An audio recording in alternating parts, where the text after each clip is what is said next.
Hello बच्चों, let's see this question. This question says let K1 be the maximum kinetic energy of photoelectron emitted by a light of wavelength lambda 1 and K2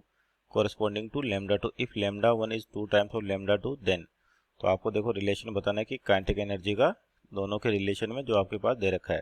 तो सबसे पहले की concept की तो basically आपके पास ये क्या है, फोटो इलेक्ट्रिक इफेक्ट वहाँ से दे रखा है की कॉन्सेप्ट।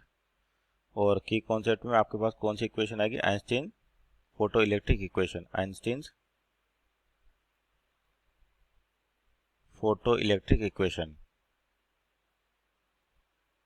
Photo electric equation. तो Einstein photoelectric equation basically क्या है, देखिए आपके पास जैसे मान लीजिए कोई भी आपके पास इस तरह से कोई भी प्लेट है जिस पर आपके पास लाइट इंसिडेंट की जाती है और ये सारा सिस्टम आपके वैक्यूम ट्यूब में रखा जाता है। तो जो फोटोन्स है यानी कि लाइट का मतलब फोटोन जब इंसिडेंट किए जाते हैं पर्टिकुलर फ्रिक्वेंसी के जिससे इलेक्ट्रॉन बाहर आए, तो क्या होता है सरफेस से इलेक्ट्रॉन बाहर आते हैं और यहाँ पे पोटेंशियल डिफरेंस अप्लाई करते हैं। दूसरी तरफ आपकी कलेक्टर प्लेट होती है, इसको तो एमिटर प्लेट कहते हैं, इसको कलेक्टर प्लेट, और ये पूरा सिस्टम वैक्यूम ट्यूब में रखा होता है, पोटेंशियल अप्लाई किया जाता है। तो जो इलेक्ट्रॉन होते हैं आपके पास वो उसके जब इसे बाहर आएंगे और कुछ ना कुछ इनकी वेलोसिटी होगी।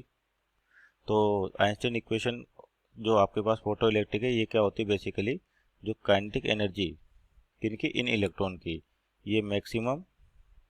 ये किसके बराबर होगी, एनर्जी ऑफ फोटोन, जो आपके फोटोन आ रहे हैं इसको HF कहते हैं अपन, एनर्जी ऑफ फोटोन। और ये जो मेटल है तो क्या होता है जब इलेक्ट्रॉन बाहर आएगा मान लीजिए यहाँ से, तो कुछ ना कुछ एनर्जी इसके जो जिसको अपन वर्क फंक्शन कहते हैं, तो उतनी एनर्जी तो क्या होगी इस इलेक्ट्रॉन को बाहर निकलने के लिए यहाँ पर सरफेस पे खत्म हो जाएगी। तो ये डिपेंड करता है मेटल टू मेटल, जिसको अपन क्या कहते हैं, वर्क फंक्शन ऑफ मेटल कहते हैं। तो जो मैक्सिमम अगर मान लीजिए कोई दूसरी एनर्जी का लॉस नहीं होता, आपके पास कोलिजन लॉस नहीं होता, सरफेस से बाहर निकले उसका कोई लॉस नहीं होता, तो जो मैक्सिमम एनर्जी होगी काइनेटिक किनकी, इलेक्ट्रॉन्स की, जिनको फोटो इलेक्ट्रॉन कहे, ये होगी एनर्जी ऑफ फोटोन माइनस आपके पास वर्क फंक्शन, जिसको 5 से डिनोट किया जाता है। बेसिकली आपके पास वर्क फंक्शन का मीन्स क्या है कि किसी भी, जैसे आपके पास कोई भी एनर्जी लेवल है तो इसकी एक एनर्जी जो होती है आपके पास पोटेंशियल एनर्जी और टोटल एनर्जी का नेगेटिव होती है। तो इसका मतलब अगर आपको इस सरफेस से किसी इलेक्ट्रॉन को फ्री करना है तो इतनी एनर्जी तो आपको देनी पड़ेगी, वो यहाँ पर वर्क फंक्शन के रूप में लिखी गई है। जैसे अपने पास एटॉमिक स्ट्रक्चर में बताते हैं कि अगर इलेक्ट्रॉन को एक सेल से दूसरी सेल पे जाना है तो कुछ ना कुछ एनर्जी देनी पड़ेगी, और वो कितनी एनर्जी होती है, जितना कि उनकी दोनों एनर्जी लेवल का डिफरेंस होता है। तो वही चीज़ यहाँ पे वर्क फंक्शन के रूप में लिखी गई है। अब देखिए K1 लिखा है अपने पहले वेवलेंथ के लिए, तो K1 बराबर HF, एफ क्या फ्रिक्वेंसी, जिसको लिखा जाए C बाई लेमडा, तो लेमडा 1 दे रखा है -5। उसी तरह से दूसरी वेवलेंथ कितनी दे रखी है आपको, लेमडा 2 दे रखी है, उसके कोरस्पॉन्डिंग जो काइनेटिक एनर्जी है उसको K2 दे रखा है, ये हो जाएगा HC बाई लेमडा 2 माइनस है 5 क्या वर्क फंक्शन सेम मेटल है तो वर्क फंक्शन आपका सेम रहेगा। अब आपको बताना है K1 K2 में क्या रिलेशन होगा, और आपको क्या रिलेशन दे रखा है, लेमडा 2, सॉरी जो लेमडा 1 है वो कितना है, 2 टाइम्स ऑफ लेमडा 2 है, 2 टाइम्स क्या, लेमडा 2। अब देखिए मान लीजिए इन दोनों इक्वेशन को अपन एक दूसरे में माइनस कर दें तो एक क्या होगा, आपका वर्क फंक्शन की वैल्यू जो है वो कैंसिल आउट हो जाएगी। इसको बोल देते इक्वेशन नंबर 1 और इसको कहते हैं इक्वेशन नंबर 2। तो मान लीजिए दोनों को सब्ट्रैक्ट करें, इक्वेशन 1 माइनस इक्वेशन 2, तो आपके पास क्या हो जाएगा, K1 minus K2 equal to HC, जो कॉमन है आपके पास क्या बचेगा, 1 अपॉन लेमडा 1, और आपके पास यहाँ क्या था 1 अपॉन लेमडा 1, और माइनस करें तो माइनस का 1 upon lambda 2 minus 1 upon lambda 2, और आपका 5 जो वर्क फंक्शन है कैंसिल आउट हो जाएगा। तो यहाँ से आ जाएगा HC upon lambda 2 minus lambda 1 divide by lambda 1 lambda 2, ये इक्वेशन हो जाएगी। अब देखिए आपको जो कंडीशन दे रखी है कि लेमडा 1 आपका 2 टाइम्स है लेमडा 2, इसका मतलब K1 माइनस K2, ये कितना हो जाएगा, HC by lambda 1 lambda 2, lambda 2 तो आपके लेमडा 2 ही है, और लेमडा 1 की जो वैल्यू दे रखी है वो है 2 टाइम्स ऑफ लेमडा 1 2। तो यहाँ पर देखें तो लेमडा 1 और लेमडा 2 माइनस 2 लेमडा 1 कितना 2 times of lambda 2 divide by lambda 1 यानी कि 2 लेमडा 2 इंटू लेमडा 2। तो यहाँ से क्या बचेगा, माइनस का आपके पास HC लेमडा बाई 2 और divide by 2 lambda 2 square minus, तो लेमडा 2 एक लेमडा 2 से लेमडा 2 कैंसिल आउट हो जाएगा, तो बचेगा माइनस HC अपॉन 2 लेमडा। तो यानी कि K1 माइनस K2 की जो वैल्यू आ गई आपके पास, ये कितनी होगी, माइनस का 2 माइनस का HC/2 लेमडा।